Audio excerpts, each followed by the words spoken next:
या तो रुद्र शिवा तनुर घोरा पापकाशिनी तया न सत्वा संत मया गिरी संत विशाक्षी अहम रुद्राय नमः।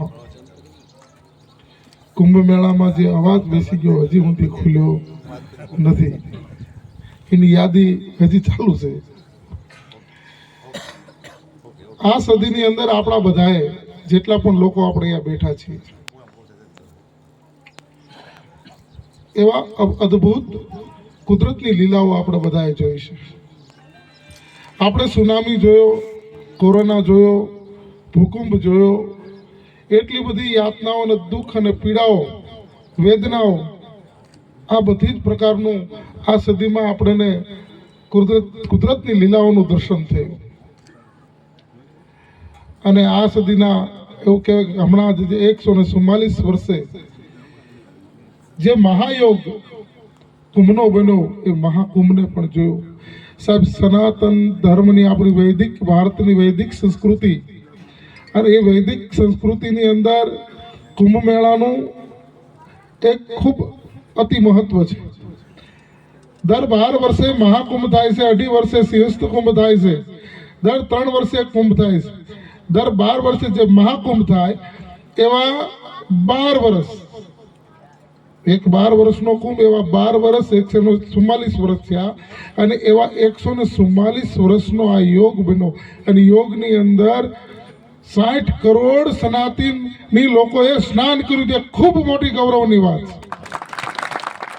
આખા વિશ્વમાંથી, આખી દુનિયામાંથી, ખાલી ભારતમાંથી જ નહીં, આખી દુનિયામાંથી એ આપણી સનાતન ધર્મને મજબૂત બનાવનારી, એ આપણા સનાતન ધર્મની ઉજળી પરંપરાનું દર્શન કરવા માટે, એ આપણી ઉજળી પરંપરાને નિહાળવા માટે, અને એ આપણી ઉજળી પરંપરાની અંદર જેટલા પણ આખા દુનિયાના લોકો સાહેબ શ્રદ્ધા ધરાવે છે, આવી શ્રદ્ધા વાળી જે આપણી સંસ્કૃતિ છે એ સંસ્કૃતિનું દ્રશ્ય જોવા માટે આખું જગત એવું કહેવાય છે કે પ્રયાગરાજમાં આવ્યું. પ્રયાગનો મતલબ થાય છે કે યાગ કહેતા યજ્ઞ. એટલે કે પ્રથમ. આખા બ્રહ્માંડનો પ્રથમ યજ્ઞ જે જગ્યાએ થયો હતો એ આ પ્રયાગની ભૂમિ છે. જ્યારે આ સૃષ્ટિનું નિર્માણ થયું એ સમયે બ્રહ્માજીએ જે પ્રથમ યજ્ઞ કરેલો એ યજ્ઞની જે ભૂમિ હતી એ પ્રયાગ હતી. દેવો અને દાનવોના અનંત યુદ્ધો થાય છે.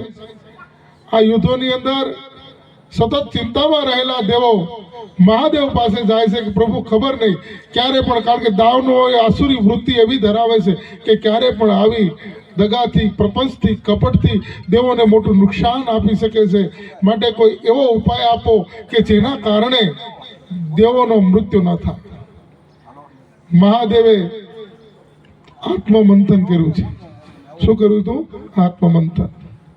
અને આત્મમંથનના અંતે એમને કીધું કે આપણે સમુદ્ર મંથન કરીએ. એ સમુદ્ર મંથનનું દેવો અને દાનવો બંને મળી, બૃહસ્પતિ અને શુક્રાચાર્ય દાનવોના ગુરુ છે, બૃહસ્પતિ એ દેવોના ગુરુ છે. બંને ગુરુઓ અને દેવો દાનવો મળી અને સમુદ્ર મંથન કરવાનું ચાલુ કર્યું. એ સમુદ્ર મંથનની અંદર અનેક પ્રકારના રત્નો નીકળ્યા, અનેક પ્રકારની દુર્લભ એવી વસ્તુઓ નીકળી, જેમ કલ્પવૃક્ષ અને એવા અનંત પ્રકારના વિષયો નીકળ્યા. અને આ બધોના અંતે હળાહળ ઝેર નીકળ્યું અને એ ઝેર મહાદેવે પી લીધું. અને ત્યાર પછી એક સમુદ્ર મંથનના અંતે તેમાંથી અમૃત નીકળ્યું. અમૃત નીકળતાની સાથે તમામ દેવો એ અમૃતનું પાન કરવા બેઠા. એ સમયે 2 અસુરો એ કુંભનો જે ઘડો હતો જેમાં અમૃત ભર્યું હતું એ અમૃત ભરેલો કુંભ લઈ અને આકાશ માર્ગે ભાગવા લાગ્યા. અને ભાગતા ભાગતા પાછળ ભગવાન વિષ્ણુ અને દેવેન્દ્ર, ઇન્દ્ર, તમામ દેવી દેવતાની પાછળ થાય છે. અને એ લોકો જેવા કુંભ એમાં અમુક જગ્યાએ એ કુંભમાંથી જે અમૃતના બિંદુ પડે છે, 4 જગ્યાએ એ અમૃતના બિંદુ પડ્યા.